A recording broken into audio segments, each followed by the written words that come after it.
भोपाल में 19 फरवरी को एक दुल्हन रिसेप्शन से पहले अपनी प्रेमी के साथ फरार हो गई। दूल्हे ने गुमशुदगी की रिपोर्ट दर्ज कराई। बाद में दूल्हे ने एक लिखित शिकायत की। दुल्हन सोने चांदी के आभूषण और शादी के कपड़े भी चुरा कर ले गई, जिस पर टीटी नगर पुलिस ने चोरी षड्यंत्र पूर्वक वारदात को अंजाम देने का मामला दर्ज कर लिया। पुलिस ने चोरनी दुल्हन, उसका आशिक रोहित और दोस्त अरबाज को अयोध्या नगर बाईपास से गिरफ्तार कर लिया है। दरअसल दुल्हन का प्रेमी रिश्ते में चाचा लगता था, जिससे शादी से इनकार किया था। बता दें कि एक दिन पहले ही हुई शादी के बाद दुल्हन अपनी रिसेप्शन से पहले एन मौके पर अपने प्रेमी के संग फरार हो गई थी। वे अपनी ननद के साथ ब्यूटी पार्लर गई हुई थी। वहां से लौटते समय रिसेप्शन स्थल वाले मैरिज गार्डन के सामने पीछे से आए प्रेमी के साथ कार में बैठकर चली गई।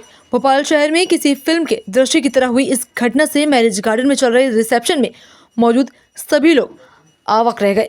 नई बनी अपनी पत्नी के प्रेमी के खिलाफ उसके अपहरण की रिपोर्ट दर्ज कराने के लिए सूट बूट पहना दूल्हा स्वजन के साथ टीटी नगर थाने पहुंचा। इस मामले में टीआई सुधीर आरजरिया ने क्या कहा, सुनिए। देखिए, 19 फरवरी को फरियादी आशीष रजक ने रिपोर्ट किया था कि उसकी जिस दुल्हन से शादी हुई थी, जो कि रोशनी सोलंकी गंजबासौदा की थी, उसका रिसेप्शन होने वाला था। और रिसेप्शन के जस्ट पहले वो एक पहले से खड़ी हुई कार में बैठकर किन्हीं दो लोगों के साथ में चली गई थी। इस आधार पर हमने गुमनिशान कायम कर जब उसकी मामले की विवेचना की, काफ़ी हम लोग भागी हुई दुल्हन को पतारसी करने का प्रयास करते रहे, लेकिन चूंकि दुल्हन और जो बाकी उनके घर वालों से ज्ञात हुआ था कि वो अपने प्रेमी ऋतिक के साथ में गई है, उन्होंने अपने मोबाइल बंद कर रखे थे और वो अपने घरों पर भी उपलब्ध नहीं थे। इस आधार पर उनको तलाशने में कुछ समय लगा।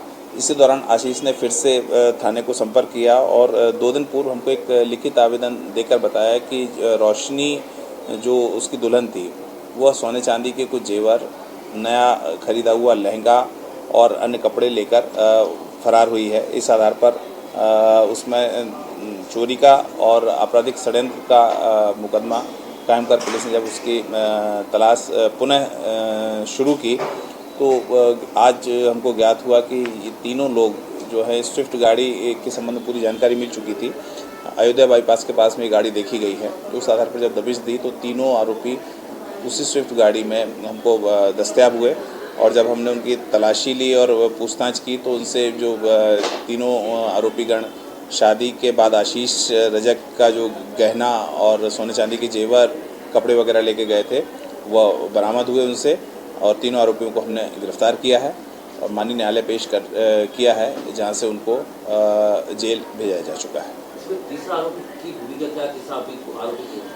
तीसरा आरोपी जो अरबाज खान है, ये भी गंजबासौदा का रहने वाला है और ये रोशनी के प्रेमी जो ऋतिक है, इसका बचपन का दोस्त है। दोनों चौथी क्लास तक दोनों साथ में पढ़े हुए हैं, इसलिए दोनों की काफ़ी घनिष्ठता है। और जब ऋतिक ने अपना ये काम उसको बताया कि उसके पास चूँकि शादी करने के लिए पैसा नहीं है, ऋतिक डीजे का काम करता था और डीजे वर्तमान में बंद हो चुके हैं, तो लगभग बेरोजगारी के कगार पर था।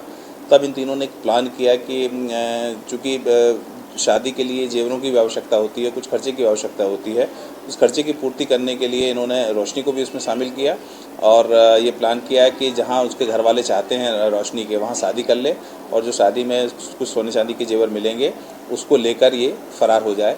इसी योजना को अंजाम देते हुए इन्होंने अरबाज के साथ, अरबाज चूँकि ड्राइवरी का काम भी करता है, उसके पास में एक गाड़ी थी जिसको वो चलाता है, उस गाड़ी से ये फरार हो गए थे।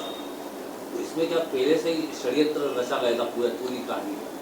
ये जब आरोपीगण पकड़ में आए तब उनसे पूछताछ में ये स्पष्ट हुआ कि चूंकि आरोपी ऋतिक की आर्थिक स्थिति इस प्रकार की नहीं थी कि वो शादी कर पाता या अपनी दुल्हन रोशनी को कुछ मंगलसूत्र या जेवर दे पाता। इस आधार पर उसने प्लानिंग के तहत ये एक षड्यंत्र रचा और इसके तहत काम करते हुए उन्होंने ये घटना को अंजाम दिया। स्विफ्ट गाड़ी आप बता रहे हैं, किसकी गाड़ी है?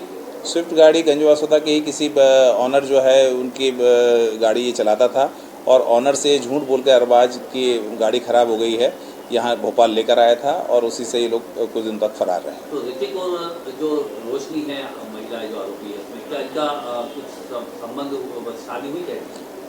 शादी के संबंध में पुष्टि तो नहीं हुई, लेकिन इनके पूछताछ पर दोनों ने बताया है कि लगभग 5 साल पुराने इनके प्रेम संबंध थे और इनके 3 पीढ़ी पूर्व के जो लोग थे वो आपस में भाई भाई थे। इस आधार पर घर वाले भाई बहन का रिश्ता मानते हुए इस शादी के लिए तैयार नहीं हो रहे थे।